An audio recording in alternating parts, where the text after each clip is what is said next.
Good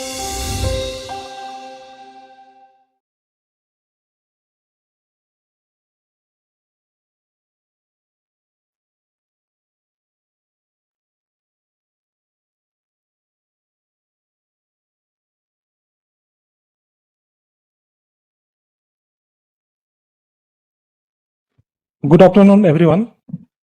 On behalf of NIPIP, I extend a warm welcome to all of you to the Golden Jubilee celebrations of NIPIP. To mark this milestone, the Institute is hosting a number of activities along with the Golden Jubilee Conference Series. And it is my pleasure to welcome you to which is on taxation. The National Institute of Public Finance and Policy was established in 1976 at the initiative of the Union Finance Minister Sri Subramaniam, who invited Dr. Raja Chelliah, an eminent fiscal expert and then Chief of Tax Policy Division at the International Monetary Fund, to build an institute of repute in the country. Dr. Chelliah was NIPIP's founding director, and in recognition of his contributions, he was honored with the Padma Vibhushan in 2007. To commemorate his legacy, NIPIP instituted the Dr. Raja Chelliah Memorial Lecture Series as tribute to his vision. It is my privilege to introduce today's speaker, Professor Ruud de Mooij, who will deliver this year's memorial lecture on taxation in the digital age. Professor de Mooij is Deputy Director in the Fiscal Affairs Department of the International Monetary Fund, where he previously headed the Tax Policy Division. Over the course of his career, he has advised more than 25 countries on tax policy issues. Before joining IMF, he was Professor of Public Economics at Erasmus University, Rotterdam. His research has appeared in leading journals, including the American Economic Review and the Journal of Public Economics, and he holds research affiliations with the University of Oxford and University of Bergen, Center for European Economic Research, Mannheim, and Center for Economic Studies IFO Network in Munich. It is a distinct honor to have him with us today. Please join me in welcoming Professor Ruud de Mooij. I am delighted to introduce the chair for this session, Professor Ashok Lahiri, a name that truly needs no introduction, but it is my honor to offer the list. Professor Lahiri currently serves as Vice Chairman of NITI Aayog. He was a member of the 17th West Bengal Legislative Assembly. He is a former director of this institute, NIPIP, and was a chairman of the Governing Council of Indian Statistical Institute. He has served as Executive Director of the Asian Development Bank, Manila, and earlier served as Chief Economic Advisor to the Government of India. Over a distinguished career, he has chaired and served as a member of several government committees, including the Fiscal Responsibility Legislation Committee and the boards of institutes such as SEBI. He was Chairman of Bandhan Bank, Chairman of ADB Board, and member of 15th Finance Commission. Please join me in welcoming Professor Ashok Lahiri to chair this session. With that, I now request our Director, Professor Kavita Rao, to join us for her welcoming address. Over to you, ma'am. Thank you, Dinesh. So I'd like to take just a couple of minutes, not more, because we are running a little behind schedule. But I'd like to take this moment to reaffirm that the Institute completes 50 years, and we've had the privilege of having Professor Lahiri as one of our former directors. The next speaker, Professor Shom, was also a former director. We have a number of stalwarts who have been a part of our community, and we would like to present in the course of the year the work that the Institute has been doing. as a process of holding up the traditions that all of you have set for us. This particular conference, we try and focus on issues related to taxation. But we hope to do another 2 events, one related, focusing on issues on PFM and fiscal federalism, and another on public choice related issues within the context of India. And we look forward to hopefully presenting some useful work for the policy community in India. I won't take more time. Invite you, sir, to take over. Thank you very much, Director Rao. Again, my apologies for being late. I didn't calculate the time that it will take. I underestimated. So I'm delighted to be here at the NIPFP. It's like homecoming for me, and especially for the Dr. Raja Chelliah Memorial Lecture. It is only very appropriate that it's being delivered by you, Professor Ruud de Mooij. I hope I pronounced your Dutch name correctly. Deputy Director at the International Monetary Fund, who is an acknowledged expert in public finance. Let me say a few words about Dr. Chelliah, because I remember him very fondly. Dr. Raja Chelliah, Raja Jesudos Chelliah, none of you know what J stands for. In fact, we were not even aware of his religion. It never came out. I only knew it only when he stayed with me, he and Mrs. Chelliah, and I discovered that Mrs. Chelliah goes to the church sometimes. Dr. Chelliah, being Dr. Chelliah, very sort of reluctantly he would accompany his wife to the church sometimes. The religion didn't make a difference to him. He is not only the founder of NIPFP, but also the father of the modern tax system in India. If you call it modern, I don't know how we rate in your estimation. When after the balance of payments crisis in 1991, when under the Prime Ministership of Narasimha Rao and Finance Minister Manmohan Singh, there was this structural reform plus stabilization. What we often don't notice is that there was a fundamental reform of the Indian tax system. And Raja Chelliah chaired a taxation committee. So whatever you are seeing today is painstaking work by Dr. Chelliah. So I'll unabashedly call him the father of Indian tax reform. The GST, income tax reform, everything has Dr. Chelliah's imprint. Even GST, Dr. Chelliah was talking about it.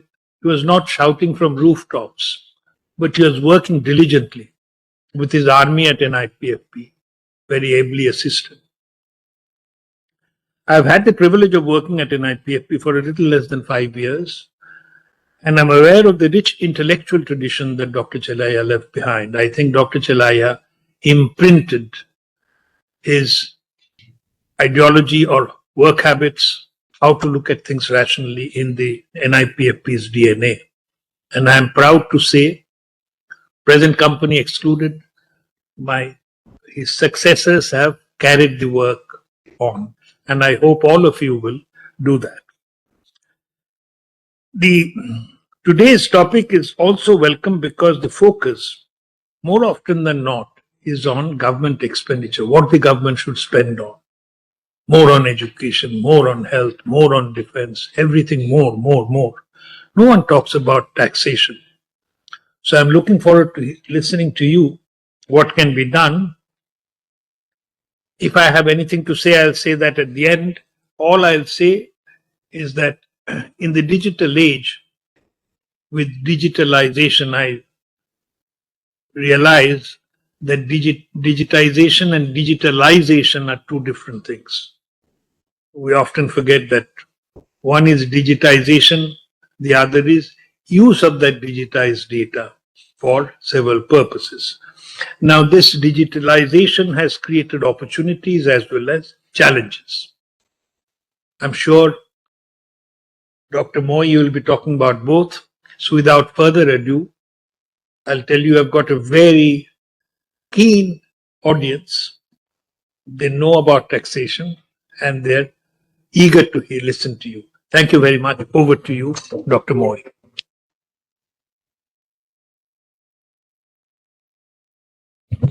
Thank you so much for this kind introduction. First of all, congratulations with the 50th anniversary of the NIPFP. To all the staff here from NIPFP. I myself am from the Netherlands. I worked for 15 years in an institution doing similar types of policy analysis. So I know how important the institution is for the quality of the public discussion and for the quality of policy making. So heartfelt congratulations with this achievement. I'm also deeply honored to be invited to give the Raja Chelliah Memorial Lecture. We just heard about its legacy, and I can only imagine how important he is and he has been for the people in the NIPFP. But he's equally important for the staff in the IMF's Fiscal Affairs Department. Chelliah headed the tax policy group for several years in the 1970s. He also paid visits afterwards. And he's been one of the founding fathers who shaped the policy advice that we as the IMF give even today to countries in the area of taxation. So I'm very honored. And let me recall two things that Professor Dr. Chelliah has basically emphasized during his life. One is that you cannot really separate tax policy from tax administration, something that he has always stressed in everything he said. So that's also reflected in the advice he gave to the Indian government on how to organize the tax work. But ultimately, these are twins. And what you often see in countries is that they are really separate branches. People hardly talk to each other, which is really bad for ultimately the tax system as a whole. The second thing he has always emphasized is the importance of information.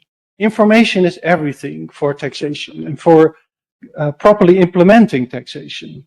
And if you look, for instance, at developing countries, they often lack proper information or the ability to use information properly. So this has always been an emphasis, and today is really about this. It's about information, and taxation in the digital age is taxation in an age where we have abundance of information. Let me start with a citation by, let me see if this, yeah, there we are. So this is a citation from this report, the Tax Reform Committee, let's call it the Chelliah report from 1992. And this is an interesting citation because it already refers to revolutionary. And if you read it, in the last few years, the impact of the electronic computer and automatic data processing has been revolutionary, particularly in tax administration. Now, if we compare today, of course, with 1992, things have changed dramatically. Today, when we talk about automation and data and digitization, and artificial intelligence, the question is, what would Chelliah have said if he would be writing this report today? And I think the word revolutionary that he already used is ever more relevant today. So that will be the focus of my talk on the revolution in technology and the importance for taxation. And before getting into sort of the tax aspect, let me try to characterize what digitalization and artificial intelligence mean. Because I think this is really revolutionizing public finance and the core fundamental principles of public finance. Digitalization and AI basically mean we have access to much more information and data than ever before. We have more, better data, cheaper, they're faster, enhanced data storage, enhanced data sharing.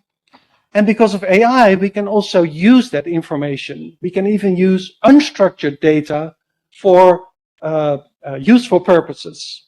So the processing, the creation of information has also changed. So this is the age of information abundance. And if you think about sort of market failures, which is the fundamental principles of public finance, market failures and government intervention to address those failures, things are changing. Think of, for instance, lower search and transaction costs, fewer frictions.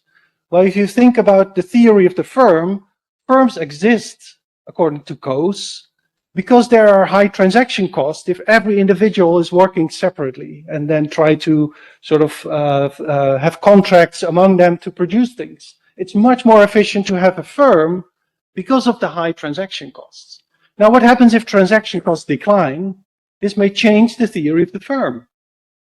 Think of information economics.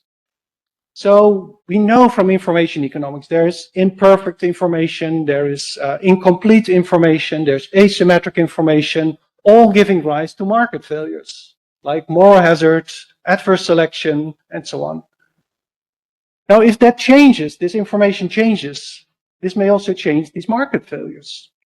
And think of, for instance, contract theory.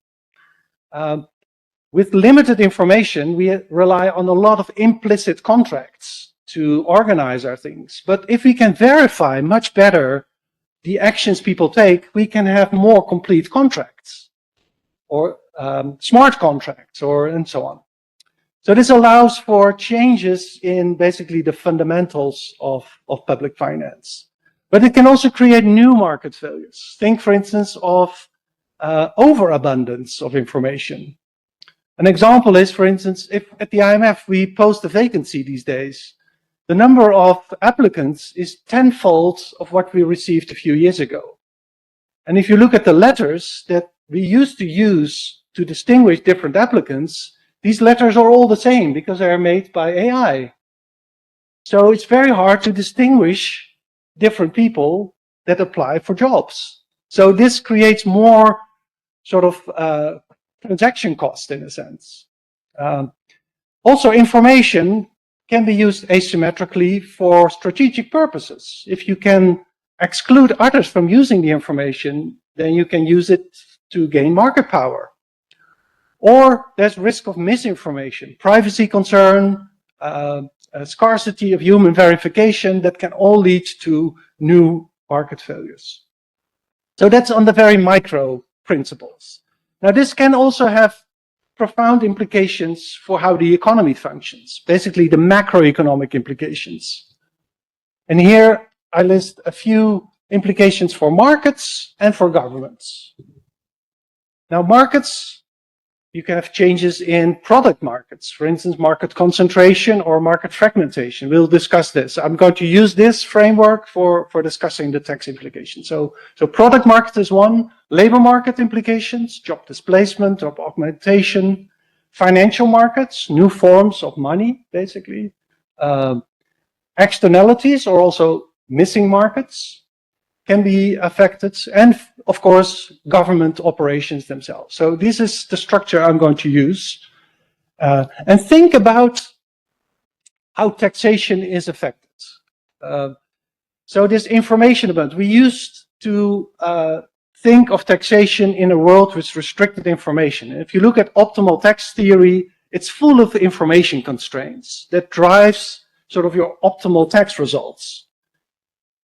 Now, in a world of information abundance, that's going to change. So in the classical framework, we have limited information about people's ability, about people's efforts, about the measurement of economic profit, the measurement of the informal sector, of offshore accounts.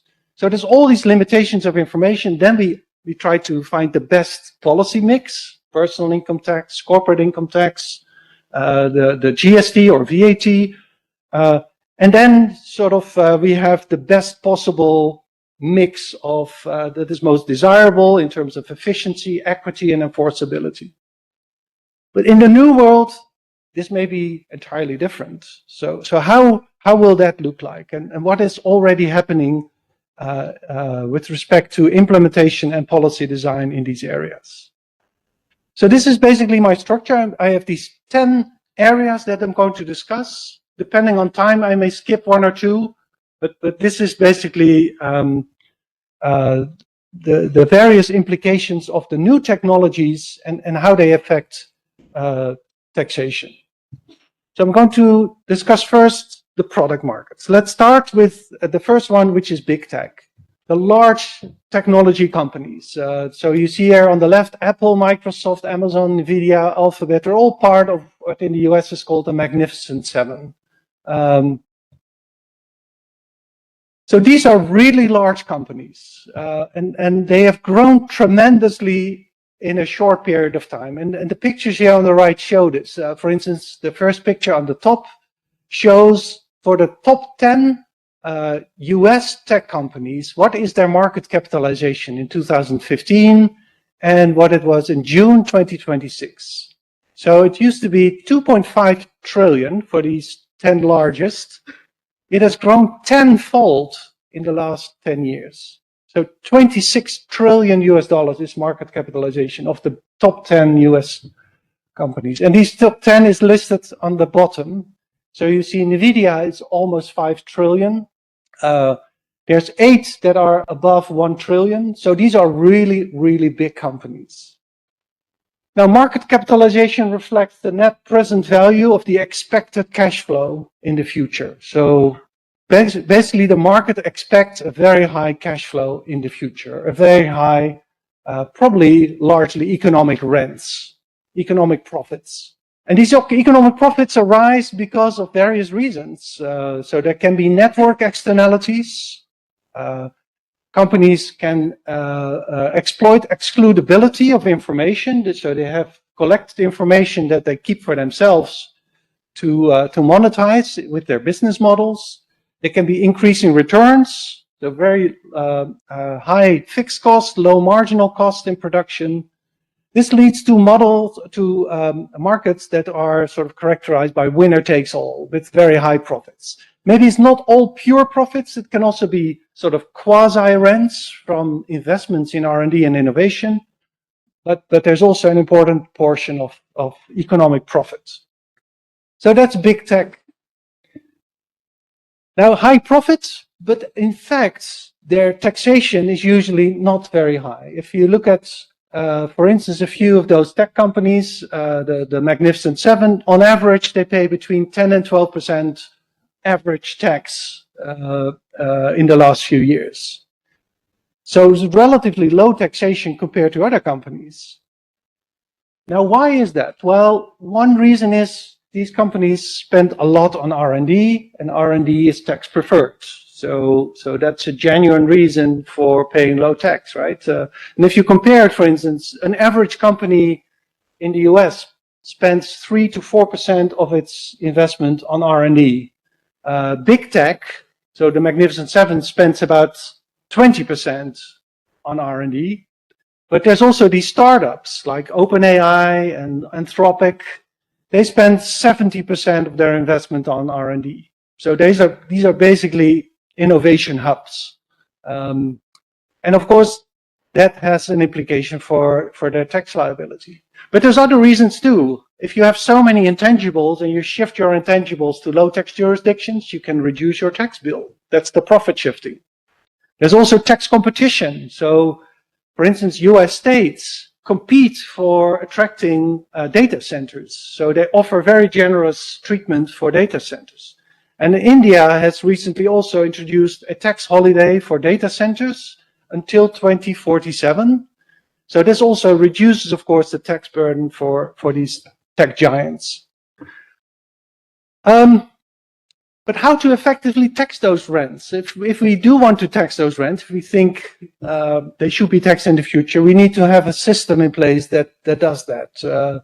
And rent taxes can be implemented through a sort of a corporate tax-like tax, but we have to modify it, for instance, by designing it as a cash flow tax. So immediate expensing of investment instead of depreciation. and no longer having interest deductibility. That's one way. Another way would be to have the corporate income tax, but have a deduction for the entire normal return on investment. So not just for debt finance investment like interest, but also for equity. So that's ways of introducing a rent-based tax. And rent-based taxes are attractive because they do not distort decisions at the margin of investment. So these are sort of, you generate the revenue, but you don't create these distortions that are often disadvantages of a corporate income tax. These taxes should be applied to sort of these big tech. But what is big tech? Well, it's in fact the entire value chain, because the rents that arise from these activities, from the sale ultimately of the services, can arise along the entire value chain. It starts with the raw materials, with the critical minerals and the electricity. They can share in the rents depending on their market power. Then there's the chips and the hardware. So there's companies like NVIDIA and TSMC. And then there's the data centers and the AI models and the software that ultimately lead to users. And the users also generate value that gets into the value chain of the big tech. So this is how to effectively tax it. And then the other question is where to tax it. Now, this is a big question because traditionally, the taxation of multinationals is governed by the international tax rules, which say we assign taxing rights for multinationals where there is a physical presence. So there is basically the workers and the fixed assets. That's where that country has a right to tax the profits of that multinational, which 100 years ago, when these rules were founded, was normal sort of and was deemed as fair allocation of taxing rights. But with big tech, many of these companies have a lot of presence in countries, but it's a digital presence. It's not a physical presence.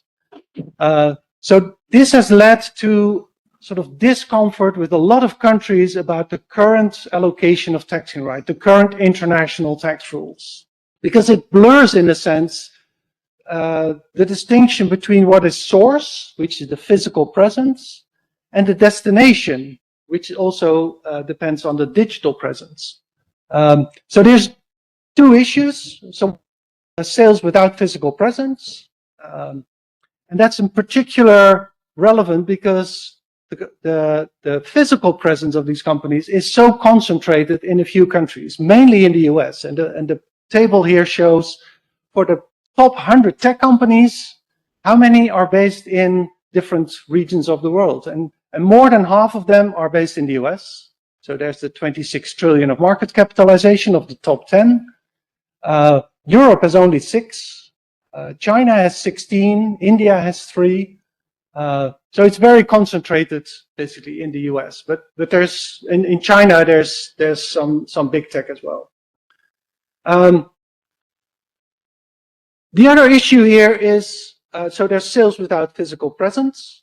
The other issue is the user-generated value that I mentioned. So basically, these users in the market countries supply the firms with information, with their data, that is a valuable input into the production process. So some people say the data is the new oil. That's a new input into the production of the value of these created by these companies. And this data, the supply of this data is not properly priced or not properly valued. And the question is, who owns this? Who owns the property rights that ultimately lead to this value creation? And this is another reason why there is now this push towards giving taxing rights to the countries of the destination, the countries where the sales take place, where the users are based. So this is about where to tax the rents. So how to tax rents and where to tax rents. These are two big topics, which lead to all sorts of policy discussions. And so the IMF has done several papers on this, emphasizing that for instance, destination-based rent taxation might be a good option for the future as a robust alternative international tax framework. So the destination-based cash flow tax that is referred here is one example of designing such a regime. So there's some components listed here. And also some pictures here on how this would influence the allocation of taxing rights and thereby revenue in different countries. So it depends, for instance, on the current accounts of countries and the level of the debt. Also, Pillar 1. Voice. Let me just continue. Also, Pillar 1 is an attempt. So Pillar 1 is part of the agreement, the international tax agreement that was agreed in 2021, two pillars. Pillar 1 was creating a new taxing right for countries where the sales take place. So this was applied to only basically the largest 100 companies in the world. Taxing right for the market economy, and allocation was based on a formula. So no longer on complicated rules, but on a simple formula where the sales take place. Ultimately, no agreement was reached on the implementation of this agreement. So it's still pending. It's not entirely off the table, but it's still pending. So this is something, but it was interesting to see where the world was heading in terms of what is a fair international tax framework in the digital age. So that was topic number 1, the big tech. Relatedly is digital trade, and because digital trade, a large part of that is done by these big tech, but also by other companies. And the issue here is twofold. One is the issue of the VAT or the GST, and the other is the use of sales taxes in lieu of the income tax. So let me first discuss the VAT. On the VAT, the idea is the VAT is a destination-based tax. So you tax all the imports and all the domestically produced goods in the same way, and the same holds for services. But how do you apply this for digital services that are supplied online and there's no physical presence of that company? Who are you going to send the tax form to? So that's the challenge on the VAT. Well, applying the destination principle is not that difficult when it is a business-to-business transaction, because if a foreign country sends a service to, let's say, India, then the Indian company, the business who is registered for the GST, can apply the reverse charge on that imports. And then if it sells to the next stage, it can claim a credit for that input VAT. So business to business can be solved relatively easily, but the business to consumer is not, because the consumer is not a registered business and cannot apply this reverse charge. That's simply not possible. So we have to find a solution for that. And the solution that countries came up with was the vendor collection model. Basically what it says is that if a foreign supplier of digital services or e-commerce, that you buy a product abroad that is sent to you via the mail, for those cases, the seller needs to mandatorily register in the country as a non-resident seller and charge VAT on the sales. So that's obliged. And if they don't oblige with this requirement, they simply are not allowed to sell in the country. Now this model, it was not clear whether this would work, but seems to work very well in many countries, and many countries have now adopted it, including India.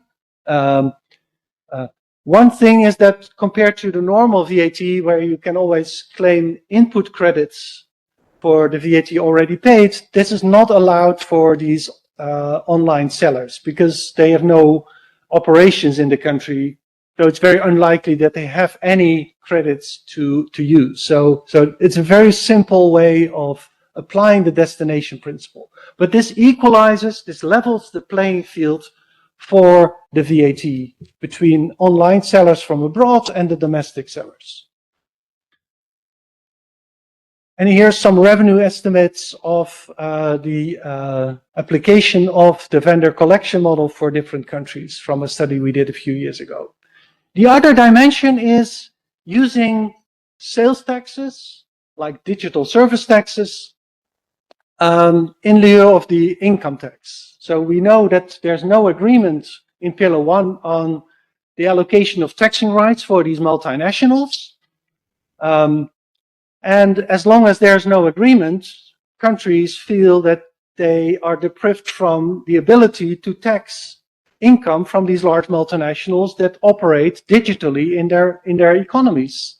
So what countries have massively done, and India was here the first in 2016 with the equalization levy, they have moved towards the adoption of digital service taxes. So they impose not a tax on the income of the multinational, but on the sales they do into the country. And here's a list of countries on the top right in different regions in the world that have digital service taxes, sometimes imposed on the seller, similar to the vendor collection model, sometimes as a withholding tax, so it's withheld when the payment is made towards the foreign seller. So it's quite widespread these days, but it's sort of a substitute for not being able to tax the income. There are many concerns with these taxes because they have many disadvantages compared to an income tax. Because, for instance, if these are business-to-business transactions, let's say there's an online advertisement sold by a foreign company to an Indian company, this is a tax on the business input. So it distorts production by the Indian company because it faces distorted prices. There's trade issues. Of course, the US is very much opposed to these taxes because they consider this as a tax on US exports or imports from the US. So it's basically for them, it's a tariff on a surface. Also, the question is whether you really profit of the multinational, which is ultimately the objective. Well, if the tax is shifted forward into the price of the consumers, you don't reach that objective at all. So you have to look at who bears the incidence of these taxes. And this all is done, there's a lot of discussion about this, for a revenue that is less than 0.02% of GDP. So is it really worth doing? These are just questions. But there are many concerns with these taxes. It's not something we, for instance, would recommend countries doing. Third topic. So we've had two product markets. One was sort of the big tech. The other is where there's a lot of concentration. And then we have the trade. The third is that digitalization may also lead to fragmentation, namely in the platform economy. And that relates to sort of this idea of changes in the theory of the firm. And here, this is about sectors like accommodation, transportation, intermediation, household services, finance, where you see sort of people talk about the gig economy or the peer-to-peer economy. This is rapidly growing, so there's some numbers here, some indicator for the platform-mediated commerce. It's a doubling in 10 years. There's also a study by NITI Aayog from a few years back that had projections of the gig economy in India, also projecting a threefold rise over time. So this is becoming more and more important. Now, this is important for a number of reasons. It changes kind of the role of labor. There's now two-sided markets with many sellers, many buyers, and it raises issues of labor law. So are these online sellers, are they small self-employed, and should they be treated as self-employed, or are they sort of operating for the platform? Are they kind of more employees of that platform? Important issues to resolve in labor law, but ultimately also for taxation. And there are several sort of tax policy and administrative issues that need to be resolved here. For instance, if they're seen as self-employed, is each self-employed operating below the VAT threshold then not obliged to charge VAT on their sales? Or should we consider Uber as one platform, which of course is way above the VAT threshold, and should the VAT apply to all the sellers of the services? The same for the income tax regime. If there's a separate regime for the self-employed, how to treat that? And more generally, if we treat them as self-employed, we know the self-employed are always a difficult to tax group. So is this sort of going to happen with the peer-to-peer economy? Or can there be new opportunities? Can we use the platforms to basically withhold or collect information about the users, the online sellers, so that we can use that information to impose tax actually more effectively than we currently can? Here's some information about how India does it, according to my information.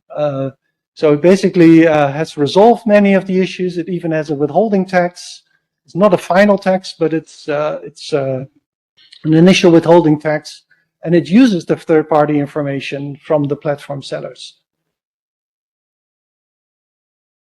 So these were the product markets. So we saw concentration, but also fragmentation.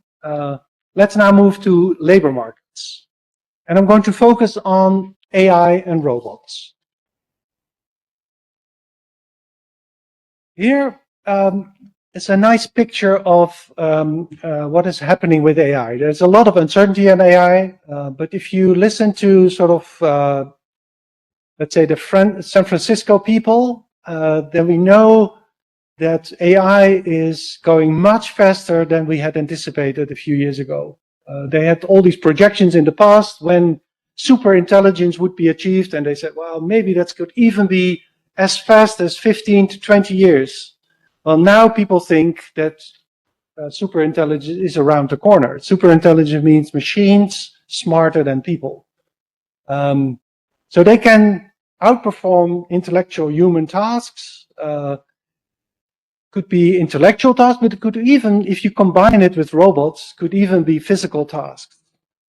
So this picture I took from a study by Anthropic early this year that sort of looked at various tasks that could already be sort of taken over by machines. That's the blue part. And you see here, for instance, at the top, management, business and finance, computer and math, architecture, engineering, where almost 90% of the tasks could already be taken over by machines. So that's the blue part.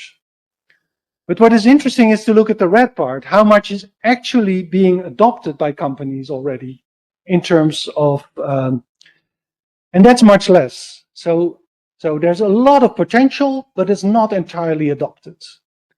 And the uncertainty is mainly with respect to the adoption of AI. So how many frictions are there? Organizational frictions, regulation, because maybe we don't want all that to be exploited, security issues, trust issues. So the uncertainty is mainly with respect to the adoption of AI across the economy.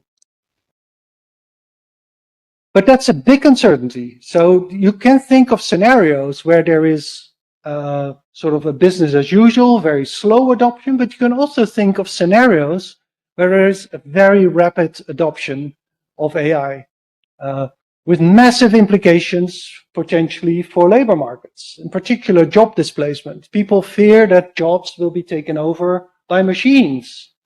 And if we hit the next recession and there will be a recovery, companies are not going to hire people, companies are going to invest in AI. So if that's the prospect, we have to think about the implications of that.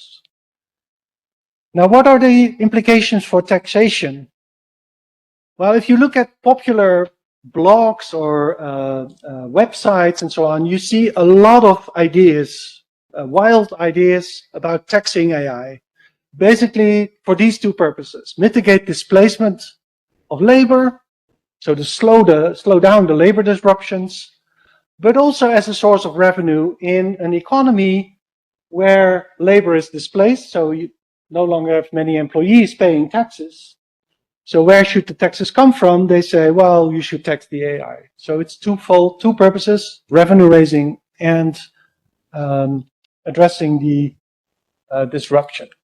And here are some examples. So you can impose the taxes on inputs in the AI process, a tax on computational power, a tax on data centers, which is actually a proposal in Alberta in Canada, a tax on AI energy use, which is a proposal by the UN, tax on semiconductors. You can also tax the asset values. Let's say you have on your balance sheet AI capital. You can tax that AI capital, for instance, your sophisticated robots or automation capital, or you can impose a tax on the sales of AI, let's say AI purchases, tokens, subscriptions, and so on. So all kind of options here. And the most sort of convincing argument most people find is to say, well, if we have a company and you have employees and you can use robots, then employees are taxed highly on their labor income and the social security contributions, but the robots are not taxed equally. So we should have a tax on the AI, or and that's for many people a convincing argument. For a public finance economist, we of course say, well, it depends ultimately on the incidence of all these taxes, and the incidence of a tax also on the corporate income and on the personal capital income. So ultimately we have to look at the incidence of the entire tax burden on capital versus labor. And you can have models showing that the incidence is borne by labor or by capital, depending on the assumptions you make. So this is a subtle analysis that is required for making conclusions on this. Overall, if we make sort of a balance, are these good taxes or not? Thinking of good taxes, the criteria of a good tax: it's efficient, it's equitable, and it's enforceable. Well, on the efficiency, you can say, well, putting sand in the wheels is a good thing if there's such a big disruptions, and there's models that show you that you get welfare gains from such a tax. But there's also many models that find the opposite. The classic Diamond-Murley's argument is that this is a tax that distorts production efficiency. So we should not have that, because production efficiency should always be maintained. You have also models that focus more on innovation, so this may stifle innovation, reduce growth. So you have models where you impose a tax on capital income, especially open economy models, that's ultimately always shifted to labor. So if you impose the tax on capital, you have an inefficient tax on labor income. So on efficiency grounds, it's a very mixed bag, I would say. On equity, there's also some papers emphasizing that taxes on certain types of capital can be attractive for distributional purposes. So you tax basically the skill premium and thereby influence the balance between high-skilled labor and low-skilled labor. But AI is different from sort of the traditional automation, which displaces low-skilled people. AI may actually displace the more skilled people. So this may put sort of the argument on its head, and could call, some papers basically call for subsidies on AI for this reason. And then there's the enforcement issues. It's pretty hard to say, well, we want to sort of ring fence labor displacing AI or robots that displace labor and not do this for labor augmenting capital. That's very hard to make that distinction. There's some other sort of caveats. So on these taxes, I think the discussion is very nuanced, I would say. But there's still the issue of what if labor displacement leads to a shrinking labor tax base and less revenue? How to address that? So this is about the taxation of labor and capital. This is a picture showing the labor income share in GDP over time. And you see that from the 1970s in advanced economies, there's a steady decline in the labor income share. In emerging market economies, you see from the mid-1990s also a steep decline and then more stable in the last decade. But what if AI, if you extrapolate the trend, would further reduce the labor income share? What would be the implications for tax revenue? Well, it depends on how you tax labor versus capital. And here's a picture for advanced and emerging market economies of the effective tax burden on labor versus capital. This is a long time series. It ends in 2018, so not very recent, but it gives the long view. Where you see that the effective tax rate on labor has steadily increased in advanced economies. Now about 30%. Whereas on capital income, it has actually decreased. So in the 1980s, it was quite similar, so on par. But nowadays, the tax burden on labor is 10 points larger than on capital income. And you see that in tax systems also. Countries have moved massively towards dual income taxes with much lower taxes on capital income. Now, this is of course important for revenue mobilization if the labor income share would decline. By the way, for emerging market economies, on average, we do not see this divergence. We actually see an average tax rate on capital income, which is slightly larger than on labor income. Now, this is a regression that we did then of the total tax revenue, the total tax to GDP ratio on the labor income share. So if there is this divergence in tax rates, you would expect this to reduce a higher labor income share to increase revenue and a lower labor income share to reduce revenue, which is exactly what we see in this regression, which controls for a few country and year fixed effects. So just to illustrate that this is a serious issue, which puts on the agenda very much the issue, how can we effectively tax capital income in the future? Should we not focus much more on that? Can we improve policy? Can we improve administration? On policy, there's all sorts of non-neutralities in most tax systems. For instance, debt is usually tax favored over equity because of the deductibility at the corporate level of debt, but not equity. Capital gains are commonly tax favored over dividends. So tax rates at the personal level on capital gains are always much lower than on dividends. All types of special tax concessions you see in many countries. On the administration side, there's opportunities too. Nowadays, there's automatic exchange of information and the common reporting standards. And we have the digital technologies that can be utilized to use that information in an efficient manner. So this can really be a game changer for the effective taxation and the effective implementation of taxes on capital income. And this could actually also allow for policy change. If you can administer it better, you can also perhaps increase the tax on capital income. Here's also some information for India, which I will skip because you guys know much better than I. But I thought it's good to get a sense of where India is in this issue. Next topic.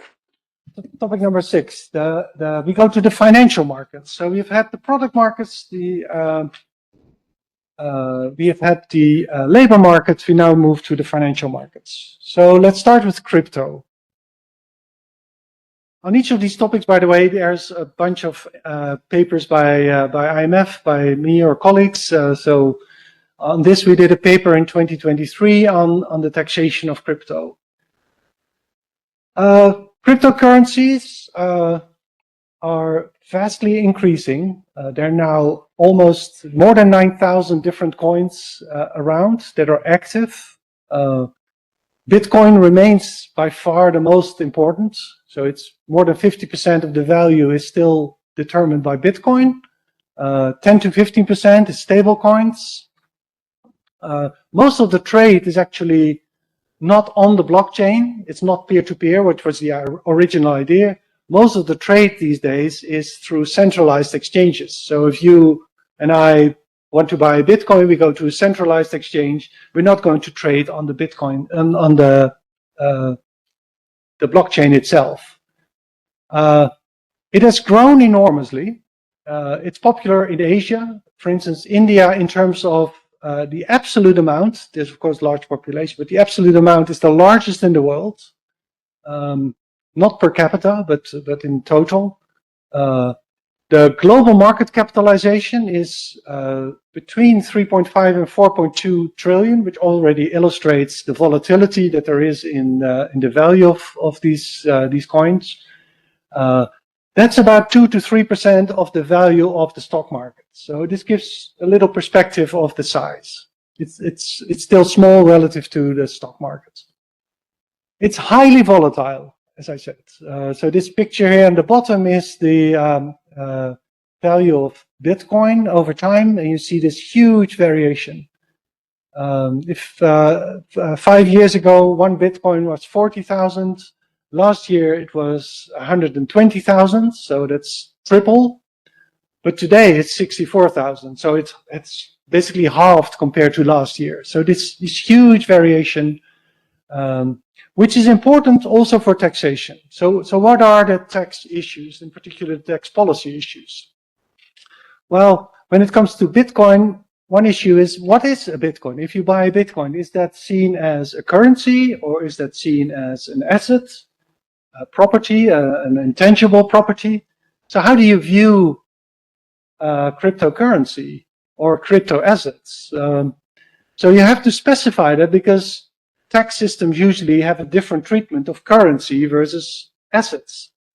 So that's something you need to clarify. And some countries, like India, treat it as gambling proceeds, which are treated very differently from normal assets. Then timing issues. So usually when it comes to capital gains are taxed upon realization. What is a moment of realization of a crypto? If you trade one crypto for another crypto, is that a realization moment or not? So you have to specify that for your applying your policies. There was a very nice paper on the US about loss harvesting. So if you make this loss on crypto, if you bought the crypto last year, your Bitcoin last year, 120, today it's 60. So you lost 50%. Well, if you can offset your income elsewhere against the losses of crypto, then it pays off to realize this loss. So what people saw in the US is that there's a realization moment by selling crypto when there was a loss, buying back the same day, so the portfolio remains the same, but you had the moment of realization of loss that you could use to offset against other income. So loss harvesting, what it's called, was a very important phenomenon in the US. That's, for instance, not possible in India, where there is a treatment where losses cannot be offset. There's international issues, which I will skip. There's some other taxes too, but it's mainly capital gains tax, I would say. There's of course the mining proceeds, the miners who earn an income from the mining activities that should be taxed. There's some issues how to do that. There's some potential VAT issues. If you purchase something with a crypto, how to treat that, and so on. There's also debates on crypto transaction taxes, which I will not go into, but that's another discussion. So that's all the policy issues. The real issue with crypto is, of course, the tax administration issue, because the idea behind Bitcoin was this is peer-to-peer trade. This should not be visible to the tax administration. At least the transaction is, because everyone can observe it, but you don't know who is the person behind the transaction. So if you want to impose an income tax, you don't know who to send the bill to. So that's the pseudo-anonymity of the blockchain. Observe the transaction, but not the underlying actors. So it's kind of the new cash. There's the issue of relying on self-reporting. So if you rely on self-reporting, usually tax compliance is much more difficult. There was a nice study on Norway. In Norway, actually, the centralized exchanges are obliged to provide information to the tax authority. And nevertheless, the people who had to self-report also, 88% of the Norwegians don't do that. So that was a striking number. Most of them are very small traders. They have very small amounts of crypto. Financial intelligence can be used, so know your customer rules, especially in cases of where expectations are of criminal activity. But that's often very difficult because the collaboration between financial intelligence units and tax administration is usually very poor. They don't exchange information only in rare cases. So this is something that could be exploited, but currently isn't.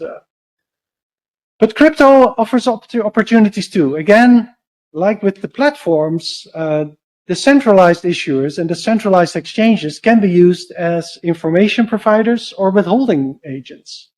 So, and that is actually being done in several countries. And that is also behind the OECD crypto asset reporting framework, the CARF, where there is information exchange across countries. So the risk is always, well, if you sort of impose good taxes, then people will move to foreign exchange. But if that is resolved, then the only sort of alternative is to go directly to the peer-to-peer trades, which is still a risk, especially for sort of agents that do not want their transactions to be observed by the government. I don't know how we're doing for time.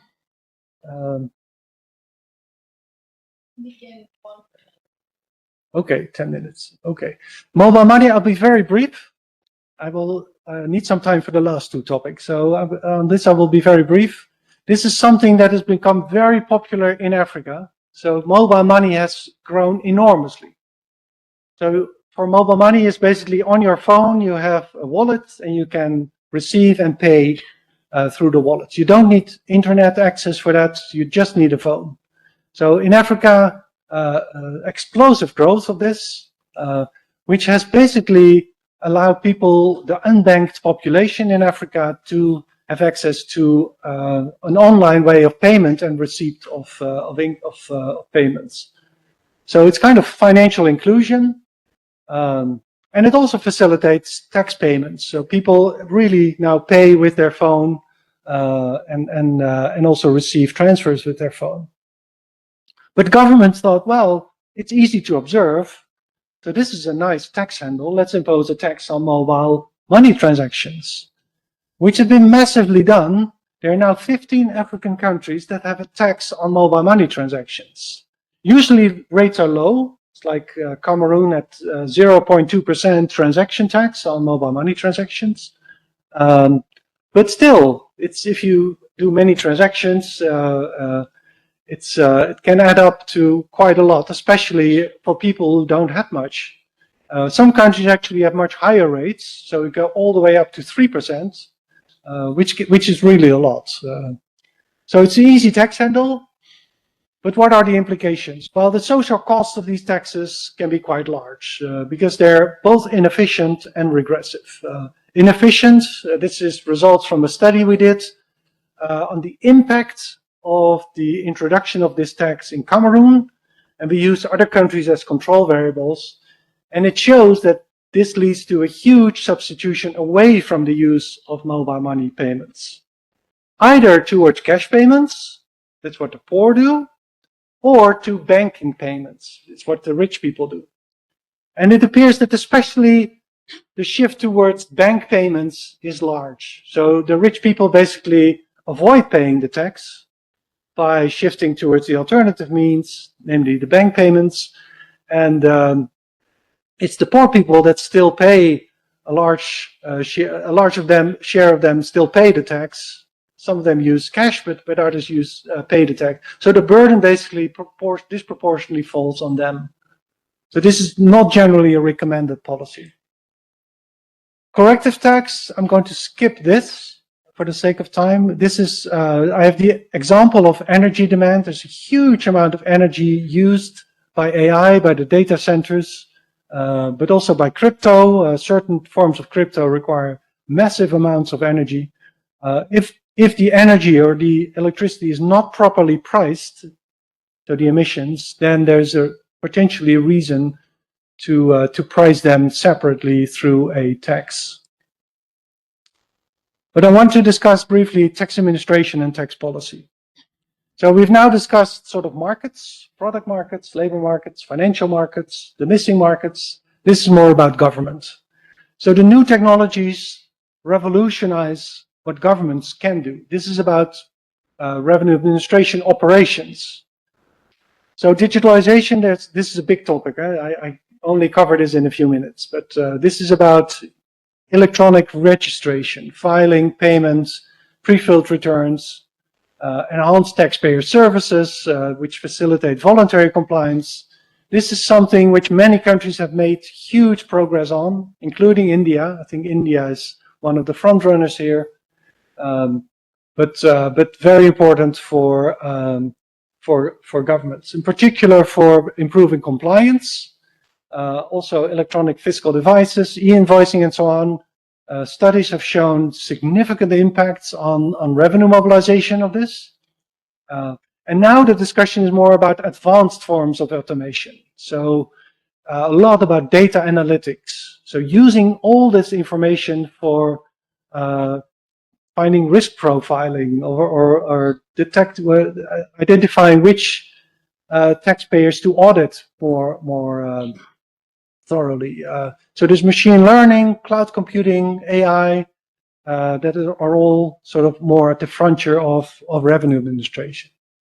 This picture shows potential impacts. So we did a study a few years ago on impacts. So impacts of, this was for e-filing, are large, but it depends on the conditions. So we find large effects, large significant effects, only if certain conditions are fulfilled. If they are not fulfilled, if, for instance, you have not very high staff quality, if you have low,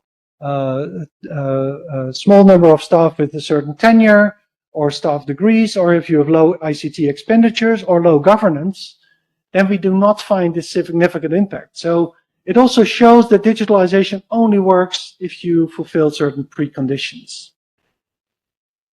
This is more about the advanced automation. This is results from the ISORA database that is collected information by the IMF from tax administrations. So this illustrates where countries are with the implementation of things like artificial intelligence, cloud computing, and so on. I don't have time, but I think this is a picture you can spend hours looking at, and also looking at the underlying data. On AI, this is an emerging topic, very important, because this is top of mind for many tax administrations. We have a few interesting technical notes that discuss this. Artificial intelligence more generally. There's a new one on generative artificial intelligence. The punchline is, it's very important for an organization like a tax administration to have a policy in place about responsible use of AI in the organization. What is a responsible use? If you have all these use cases, you need to have a policy in place to say, okay, this is allowed, this is good way of using AI, and this is not. Because ultimately, everything depends on appropriate application of the new technology. And things can go terribly wrong. If we have time in the discussion, I can give you an interesting example from my own country. And finally, tax policy. So if you can improve tax administration, this may have implications also for the design of the tax system. So the current tax system, as I said in the beginning, is basically governed by all types of information constraints that shape the ability to design taxes. The labor income tax, capital income tax, corporate income tax. So what we do is we have a tax on annual incomes because it's a convenient way of collecting. It sounds like a reasonable thing to do, but why not a 2-year tax? Because the incomes can fluctuate. Why not sort of average over 2 years or 3 years or a lifetime? Maybe that's a better indicator of ability to pay than sort of an arbitrary time for determining your income. So in the future, we may see, because we have more information about sort of past earnings, a lifetime income tax. Capital income. So what we've seen is countries moving towards a low flat tax on capital income. Because it was so difficult to tax capital income, because if you tax it highly, it was moving offshore when you simply don't observe it. Now with automatic exchange of information, common reporting standards, digitalization, perhaps you can go back to sort of a progressive tax on capital income with higher rates. On the corporate income tax, why do we have a corporate income tax in the first place? Well, we have a corporate income because it's so convenient to tax it at the corporate level, because if we wait until it ends up with the individual who owns the shares, it is much more difficult. Then we have these problems with the capital gains tax and so on. So it's a convenience argument. It's not a fundamental reason why we have a corporate income tax. It's just convenience. But if, because of the information we have, it becomes feasible to have a tax at the personal level, maybe that's the future. We don't need this sort of withholding at the corporate level. We can just rely on individual taxes on capital income. Then on indirect tax, think about the VAT. Why do we have a VAT? VAT is, in a sense, complicated, right? We have to do all this charging and then credit invoicing. It's kind of cumbersome. We don't have a retail sales tax only at the very end, because that is a very vulnerable stage in terms of compliance. So we say this is inferior. But suppose we can, we have a CBDC, a central bank digital currency that tracks all the transactions in each stage of the production process. Then we have all the information and we can rely on a tax on the retail sales just as a simple way of having a consumption tax. So maybe that's the future. Property tax. Property tax is in many countries underdeveloped. Many countries can do much better, oftentimes because of imperfect registration, imperfect valuation. But nowadays, these are no longer valid arguments not to have a proper property tax. Registration is just a matter of doing it.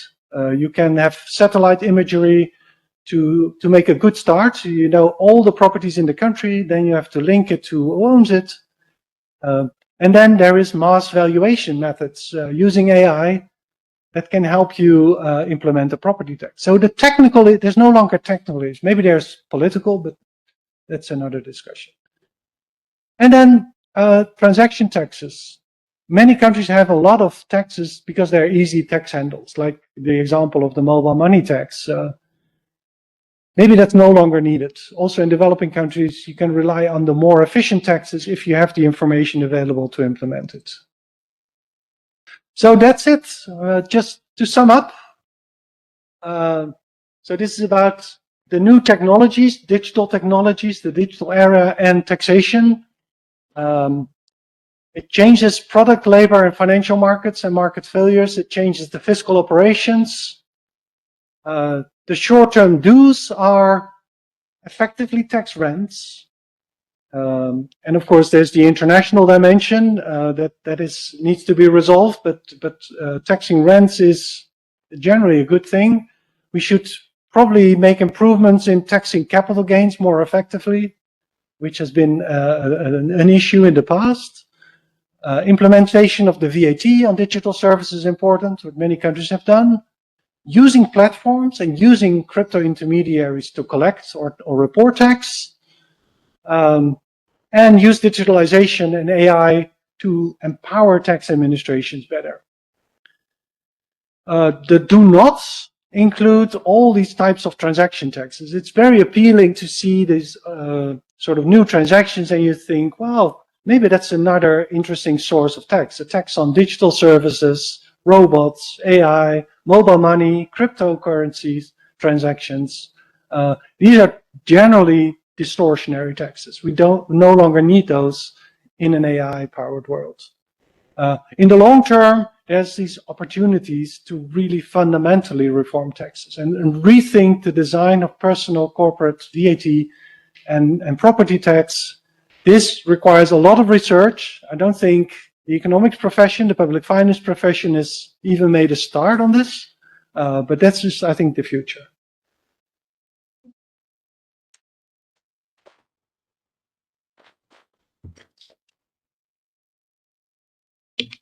Thank you very much. That was a grand review of the problems of taxation in the digital age.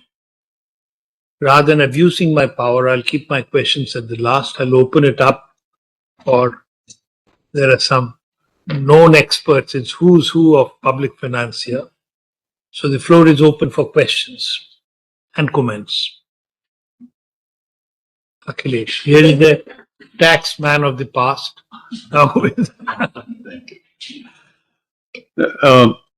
You spoke of the use of destination-based cash flow taxes in addressing the taxation of the big tech as well as meeting the challenges of a digitalized economy. I think it has been spoken about for a long time by the IMF particularly, and sporadically by a number of other countries, including discussions in India. But I believe the main issue has been that it might require a fundamental change in the taxing system globally, which may be one of the reasons why organizations like the OECD have not yet given much thought to it, or have preferred other ways of trying to address the problem. Now, my question is that, is it possible or does it envisage that this cash flow tax can be limited in scope? For example, limited to the taxation of digital services rather than the whole of the digital economy. And if so, then has the IMF tried to canvass this view with the ongoing discussions in the UN, where a protocol is being developed for taxation of cross-border services, particularly digital services?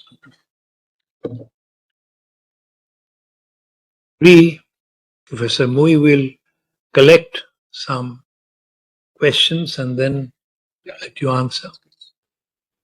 Next. Yeah.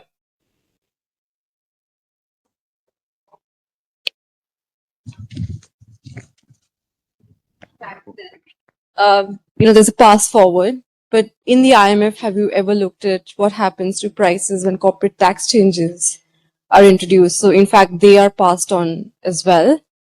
And just taking from what you talked about, that now the labor share in AI might shrink.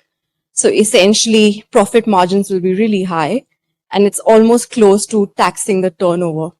So corporate taxes could come closer to turnover taxes, and these are administrable. So why such a dislike for the DSTs?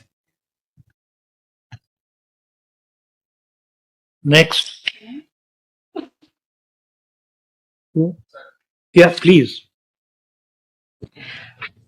Just a minute.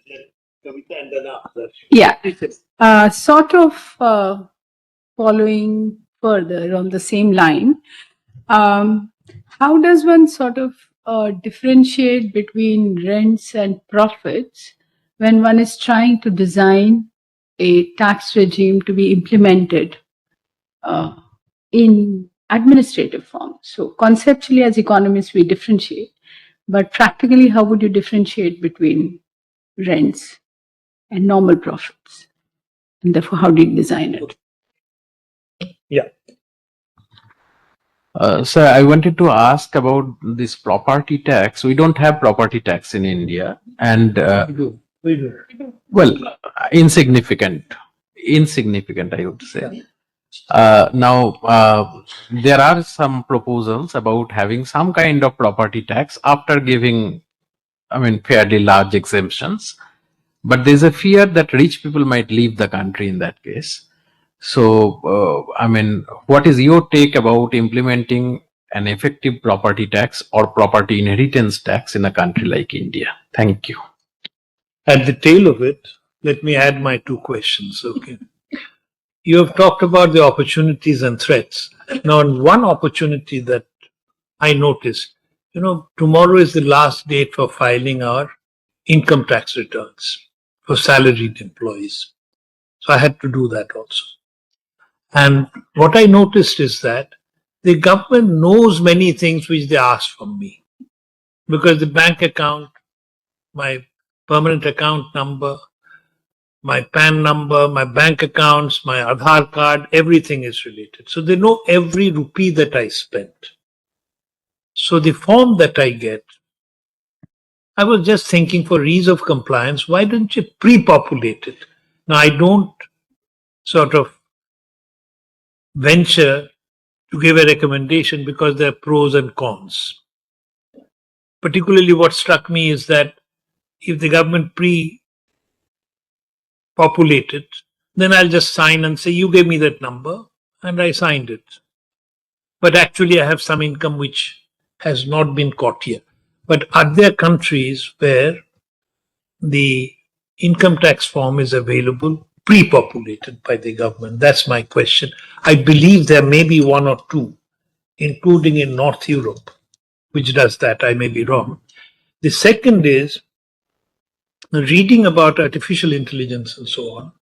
One of the things that some authors argue about is that, and you showed it in your graph, that there is going to be a shift from labor income to profits. And labor, it is feared that they will be the losers. So in every game, the losers must be compensated. And your graphs showed that tax on capital and tax on labor, they have been moving.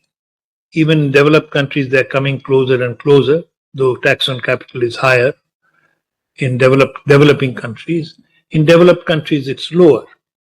So do you see that the compulsion of this revolution will lead to higher taxes on capital and profit? You may.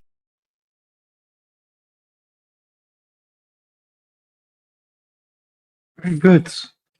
No, thanks for very interesting questions. On the DBCFT, I think there's long been a discussion on the digitalization, whether you can really ring fence sort of certain companies. Can you ring fence the digital economy and say, well, these are the companies that are going to be targeted? I think the main conclusion of that discussion was you can't really ring fence digital companies because the entire economy becomes digital. If you think of airline companies, they collect a lot of my information about my flights and and they use that information to target the advertisements to me. So is an airline company a digital company and the same holds for cars, the same holds for refrigerators. They all collect information from us. So digitalization is embedded. And I think this is also what led in the OECD discussion to Pillar 1. So originally there was this idea we need to sort of apply this principle of allocating taxing rights to destination countries only to a group of digitalized companies. So they've been struggling and discussing for years, actually, until a point where the new US administration came in and the US negotiators said, guys, let's throw this away. Let's start from scratch. Let's not do this ring fencing. So ring fencing, I think in sort of with these emerging technologies, which are really general purpose technologies, is very difficult, I guess. I think on the DBCFT, a full-blown DBCFT is probably very difficult. There was one option when the US discussed it as an alternative for their own corporate income tax. They could have done it unilaterally, and then this would have had a massive disruption, I guess, internationally because of the change in allocation of taxing rights and so on. But the US was potentially in a position to do it. Probably the rest of the world would have followed, but it would have been a disruptive scenario to get there. I don't think this is now at the table. This is a remote possibility. But I think it has shown that taxing and having taxing right at the destination principle is something that appeals to countries, that this is the way to go in a more digitalized economy. And it was almost agreed. Also, the implementation package was almost agreed. It was at a thin margin that they had to sort of cancel it. But I think the whole discussions on destination-based taxation and so on, formula apportionment, has informed this debate and has been very useful in sort of triggering the idea that destination-based taxation is a more robust principle for the future. I don't think it will be a way going forward. This is something that will remain. On DSTs, on CIT pass-through, I think there's many studies on who bears the incidence of the corporate income tax. Some people call this the debate where there's least consistency across or consensus among economists in any type of. So some people say the corporate income tax is fully borne by capital, others say it's fully borne by labor. There have been surveys among economists, and the average is about 50%. So that is used by the CBO. They say 50% is borne by capital, but 50% is shifted not to the consumers, but to the workers. So it's reflected in lower labor costs. So that's kind of the best consensus there is. But I think what economists would say, if it's a pure tax on rents, it is a tax on capital. But if it's a tax on the normal return, and that goes to your question also, that's potentially a very distortionary tax. It reduces the amount of capital used, therefore labor productivity, therefore lower wages, and so it's borne by labor. So that will be my answer. Maybe your second question I forgot, but.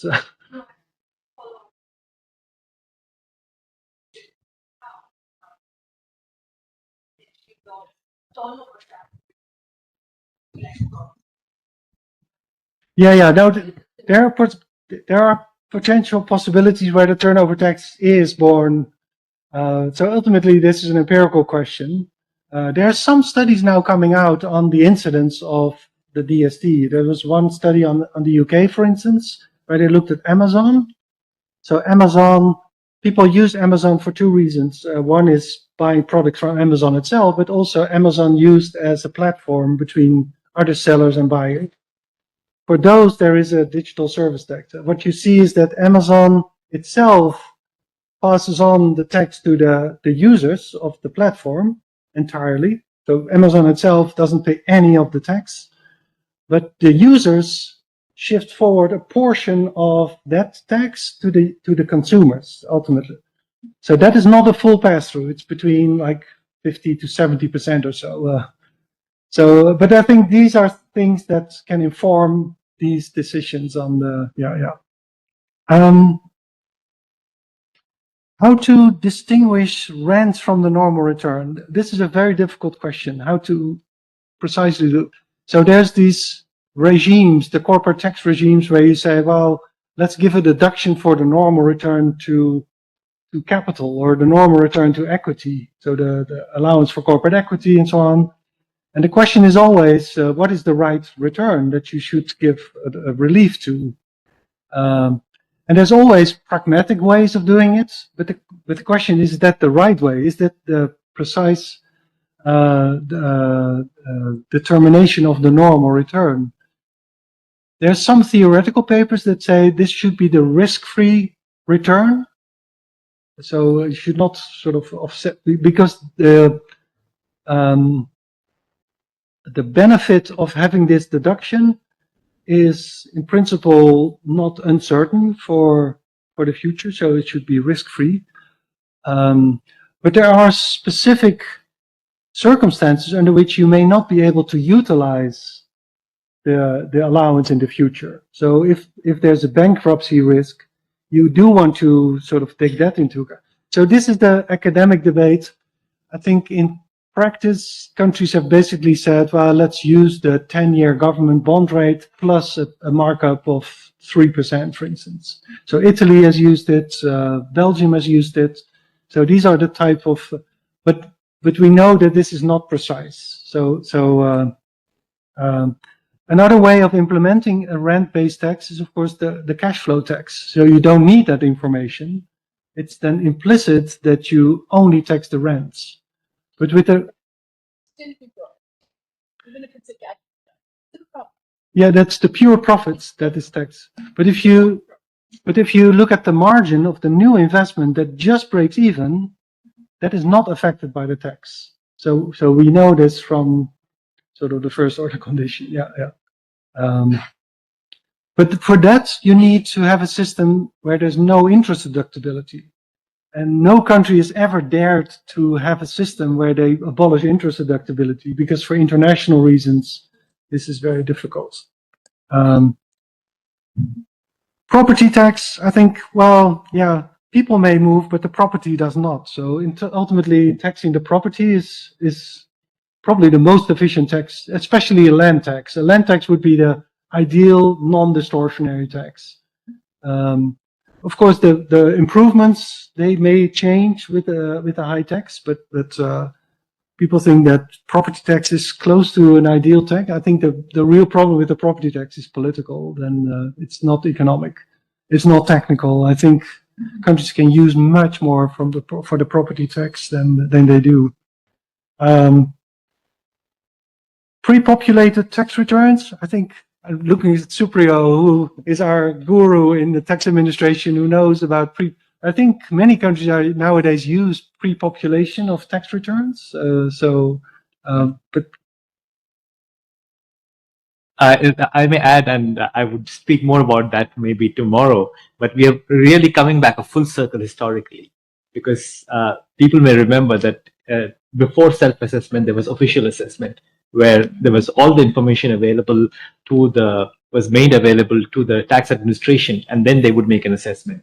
Somehow we are going back that way, and for a lot of things like my Arlington County car property tax is now, I don't have to report anything. They just say that this is what you reported, and it's a simple tax. But I think it's increasingly and come into income tax. And Ruud, I think we saw a presentation by Honduras. They were thinking about doing it for even VAT, which is rather complicated. But because it's so complicated, they thought it may be helpful to help at least partially fill out the VAT returns.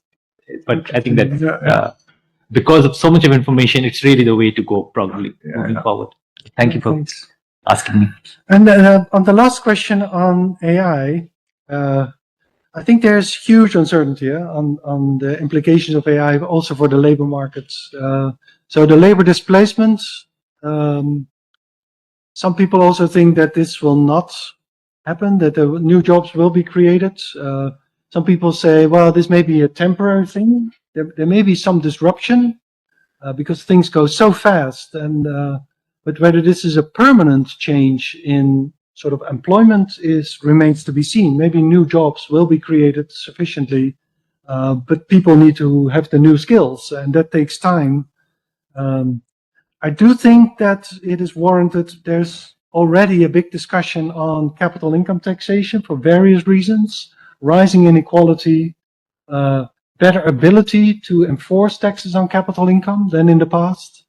But AI comes on top of that, and if anything, the expectation is that AI, as you say, is going to increase the capital income share and increase profits relative to labor, at least during this transition. So it's probably wise to think about how to more effectively tax capital income, which is an area I think where many countries can improve upon.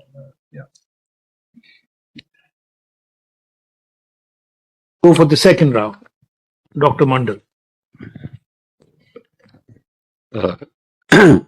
Mooij, one of the big challenges we face in tax administration in this country, and it's probably true of many developing countries, is what we call the black economy, tax evaded, income activities and so on. My intuition is that with all the digitalization, the incidence of the black economy is likely to decrease. But you work on lots of countries across the world. So what is your sense of this? Where are we going on this? Actually, I have two small questions. One is that a large part of top incomes, which are very ambiguous, which have been clubbed in labor income and been taxed as less.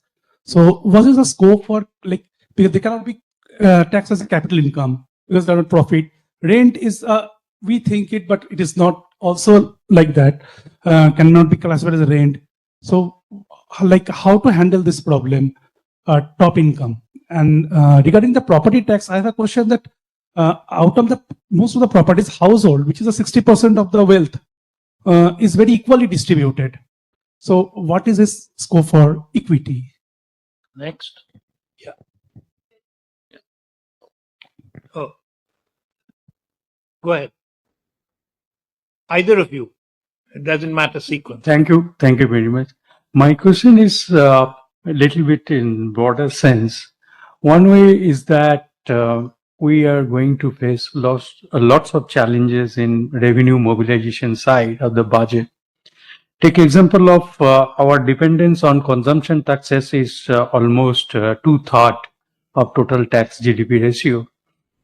And another way that we are going to face lots of competition in mobilizing revenue in terms of corporate income tax. So as Professor Lahiri has already mentioned that our expenditure side of the budget is growing every year, and there's a demand for increasing the size of the government every year. And the other side, our prospect for revenue mobilization is shrinking, and we are facing lots of challenges in mobilizing revenue. Take example of GST.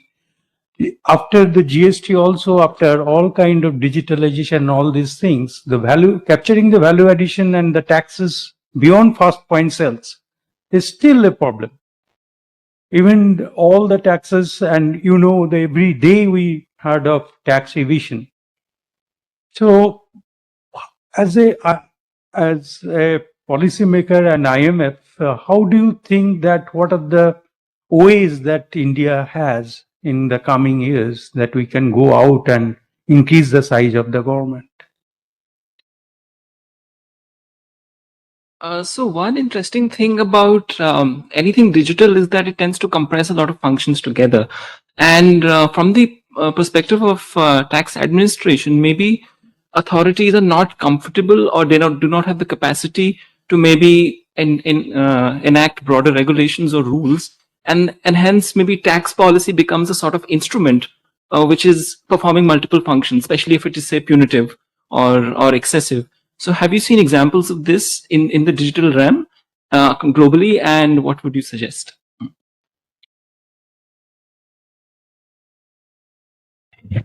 So while you were talking about future of corporate income tax, you said that corporate income tax might become redundant if we can track the shareholders' personal income. So, sir, my question is kind of clarificatory. Like, if it is profit, it could be treated as shareholders' income or capital gain. But sir, if the company is making loss, how that thing will be treated? Whether there will be any tax benefits to those shareholders or any kind of tax rebate. Yeah, thank you, sir. Add a tail to it. You have raised a very sensitive issue. Why do you need a corporate income tax? Personal income tax should do, because dividends go to person. In the same vein, I had asked, I don't remember whether it was Dr. Raja Chelliah or Amoresh Bakchi, two of our illustrious former directors, that why do you need an income tax when you have a VAT? Because you want to tax consumption. If I'm saving and investing, that's for the general good. And I didn't get a satisfactory answer. Is that a settled issue? Because if that is the question, then you can abolish corporate income tax. You can even abolish personal income tax and just have a value-added tax. Anyone else? Okay, that brings us to the end of the second. Very good. Now, thanks for all the questions again. Informality. I wrote something down, but I. What was the question? How to address the black economy? Digitalization reduce the size of unaccounted. Yeah, the black economy somehow is a difficult topic, I find, because the black economy, the informal economy, has so many sort of appearances. Some of it is the street vendors that have very low incomes, very low sales. They fall below the income threshold for the personal income tax. They fall below the threshold for the registration threshold for the VAT. So if you register them, if you can get all the information, it doesn't generate any revenue. But we can still catch them because UPI is there. Most Okay. of us will spend 20 rupees with UPI. But they may not be liable to, but they may not be liable to pay any tax. But the other side of it is like professionals. The self-employed professionals. In some countries, it's lawyers, doctors, accountants. So they earn very high incomes, but they can easily underreport income or overreport costs. So that's also part of the informal economy. Now, to the extent that digitalization can generate information that lets you to enforce this better, I think there are opportunities here. So I can imagine that high wealth individual units in revenue administrations, they use massive amounts of information from websites from everywhere about these individuals, what they do, what they buy, the properties that can be used to enforce better the taxation of these individuals. So I think it's at the bottom, I don't have much hopes. I think it's more a matter of development. If you develop, you get more people out of poverty into the sort of the middle class, then they become taxpayers. I think that's the way to sort of address the informality. I think more at the top, it is a matter of compliance and improving compliance.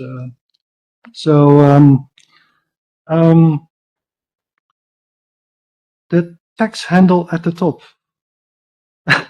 Again, I wrote something down and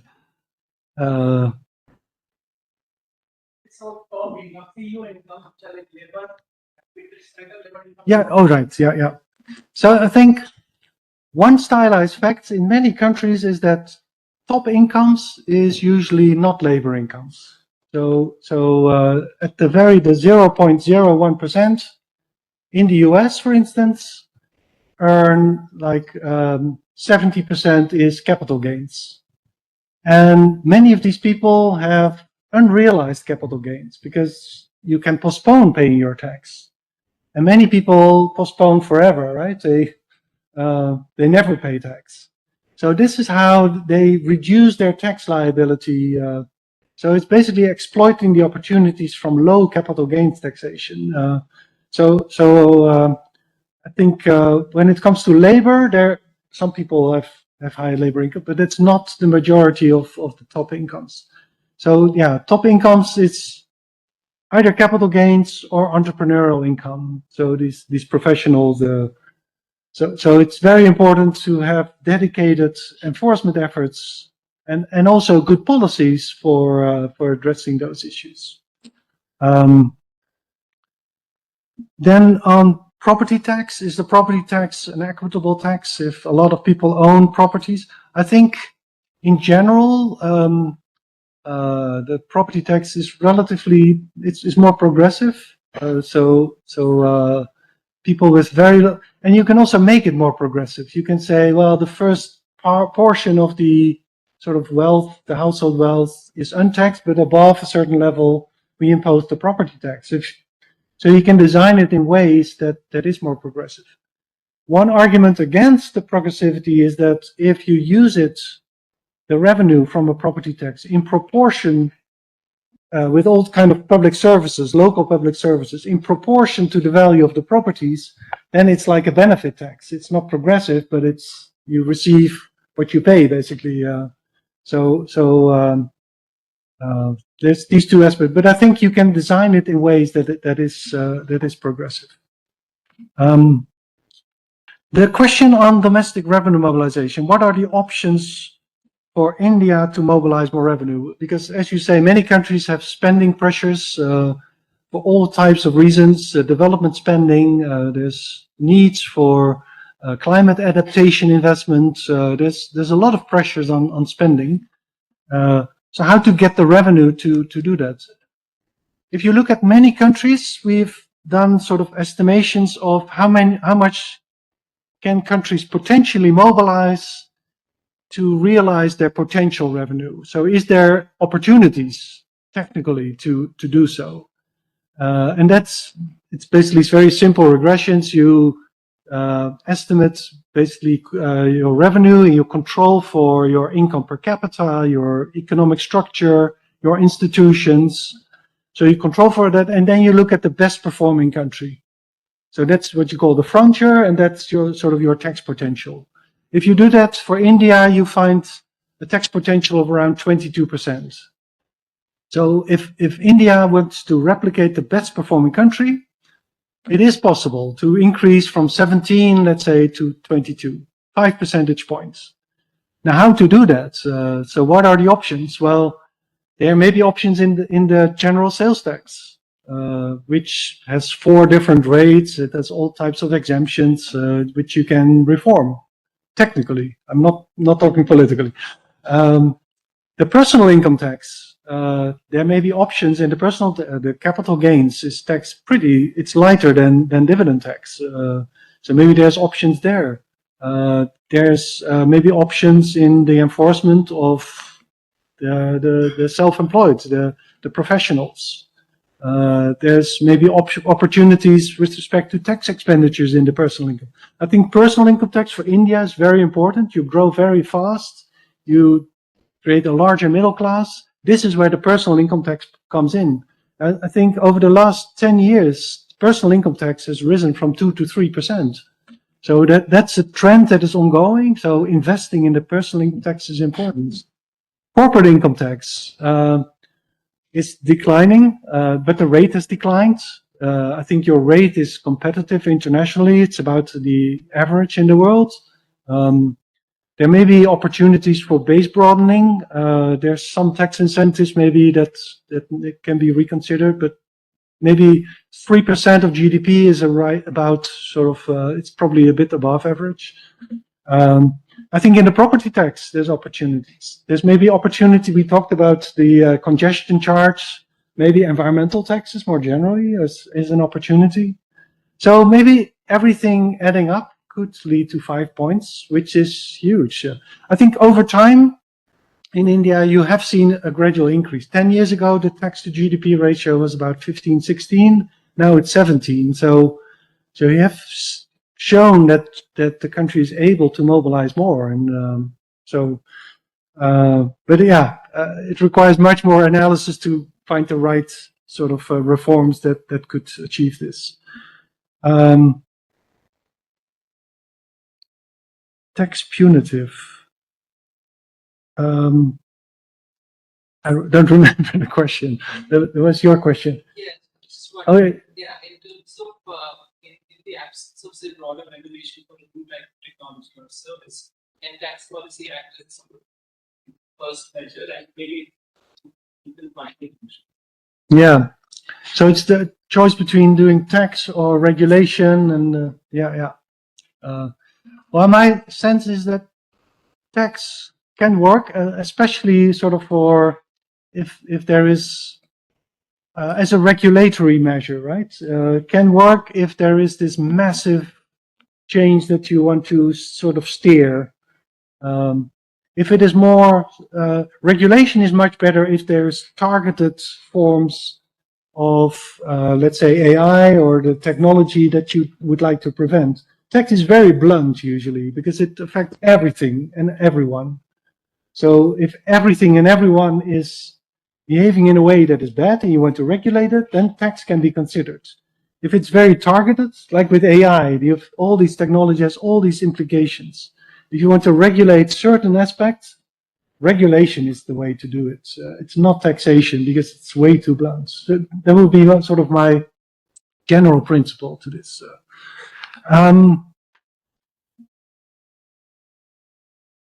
Then on the corporate income tax,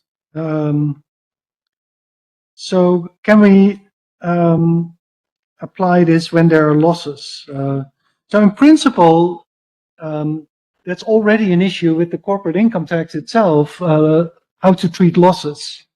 So the ideal corporate income tax, you would have full loss offsets immediately. So if a firm makes a loss, you would basically give a refund to the company. That's a symmetric treatment of profits and losses.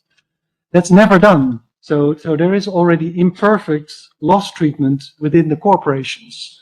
That would extend, I guess, to if you would get rid of the corporate income tax and tax at the personal level, you would apply the same principles at the personal level. So you would need to have loss compensation, and ideally give refunds at the moment the loss will. I mean, governments don't do that because of all kind of administrative reasons. I don't know if these administrative reasons can also be addressed with AI, but these are the future discussions that we need to have, I guess. So great question. Okay, we are running over time, so we'll discuss in Your question. Yeah. Not a question. Why? That's an intriguing question. Why have an income tax if you could have a VAT? I think Atkins and Stiglitz solved their optimal tax model at some point, saying, well, if you have an income tax, why would you have a consumption tax? Because you can apply the income tax as a progressive income tax, so you can organize your redistribution with the income tax, and it's more efficient to do that than with a consumption tax. So they find there's no space for a consumption tax if you have an income tax to do the redistribution. So I think these are very intriguing questions, because you can also think of your case by saying, well, let's do a VAT, organized redistribution through the spending side. Why do you, I think this is another one for interesting future research. Okay, thank you for all the participants and speaker and chair for such an engaging and insightful discussion.